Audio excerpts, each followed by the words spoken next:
Hello there again everyone, it's MyTyme here. WWE Supercard is the game of the day and we are collecting that Chris Jericho reward. I actually, quite interestingly, decided that I was going to stop playing the game for a while and have a little sleep. So I stopped playing ranked 1150ish with an hour and 40 minutes to go. And just in case, I thought I'll set an alarm. Set my alarm for 1:30 in the morning, which was just before, half an hour before the event ended, and I dropped down to rank 2010. So, yeah, if I had stayed asleep, I reckon I'd have missed out. Well, I definitely would have missed out on the rewards, but played for the last half an hour. Boosting myself up, you see 66,181. I'm still pretty sure you needed about 6,000 to get this card. If there is anyone there who finished 2,100 for around that kind of thing, if you could let me know how many points you got, I'd appreciate it. This is the hardest one to get so far from PCC, and in terms of that, I mean the most points required. 6,000 was a guess when you saw how many points Jericho was accumulating. But anyway, we can go and claim the rewards. So we get also the enhancement, the charisma. Not too worried about that, but there we go. Jericho is acquired, and in comes the charisma.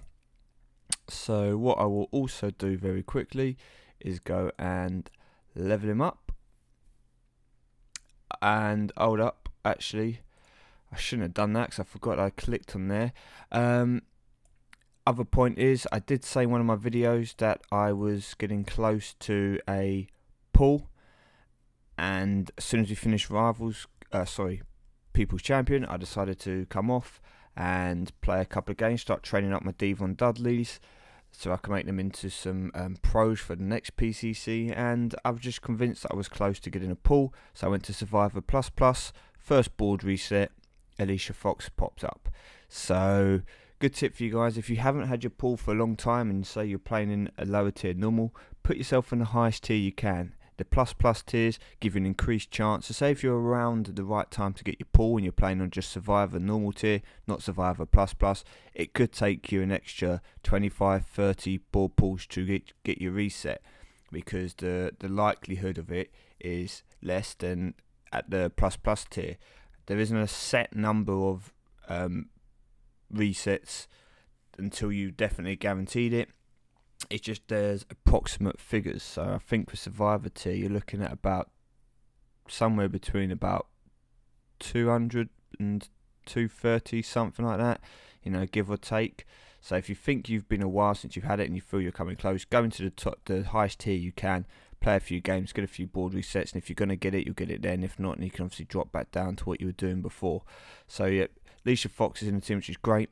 That's three divas now, all in quick succession. In fact, I know one was obviously a ladder reward, but I've had a reward from King of the Ring, and I've also had a ball pull now. So with this King of the Ring going, and I've been energizing.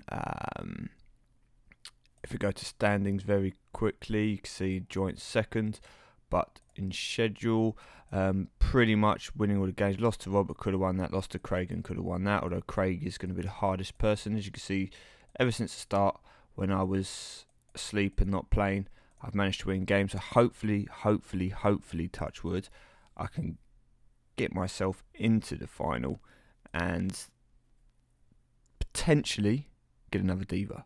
But anyway, let's go and sort out this Jericho. So as you will see, I've left my rock here.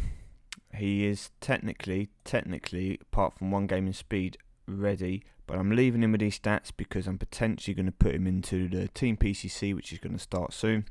We'll come to that in a moment.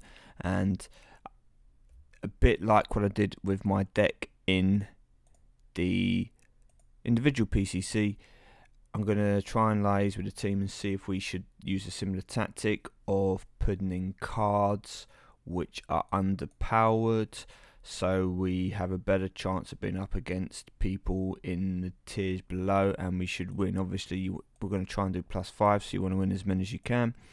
And Jericho is here, so improve him. First of all, we'll throw in Tito Santana, and let me just see if I have enough cheaper cards to fill him up. Now, obviously, I won't be able to show you his statistics once he's played his games, because that'll have to come at a later date, but you can get a rough idea of what his stats look like. Now, oops, what am I doing? I'll probably need the other one, actually. Yeah. Come on, are we there? Not quite. And we'll just throw in a few enhancements to get him over the line. Great. There we go, that'll do. So, this is what he looks like before playing his matches. As you can see, he is close to 1300 in the toughness, as well as speed and charisma even comfortably above that. Power lacking. So, I think that I will definitely make him a speed card, and I know he does proc and charisma, but I'm very, very tempted to improve his toughness. I'm going to probably have to wait and see, but if we click on the tokens, as you can see here, he only gets a 19 boost in power, but toughness, speed and charisma gets 20, so I'm sure a lot of people are going to add some to his toughness. With my rock card being power and charisma, and my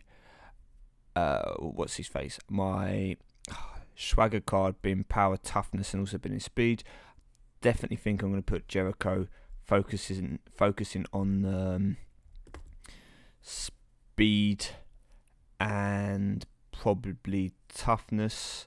So one will probably look like this, and the other one will probably look like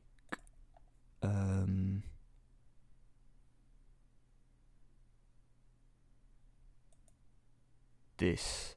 So I'll probably end up with 2 tokens in toughness, 3 in speed and 3 in charisma. If I do change it, I might put 3 into toughness and 3 into speed, 2 into charisma. So it's going to be something like that. I'm going to 3-stat him, and the reason I'm going to do that is because I still feel that my toughness on Jack Swagger was compromised for his speed, although he can proc in it.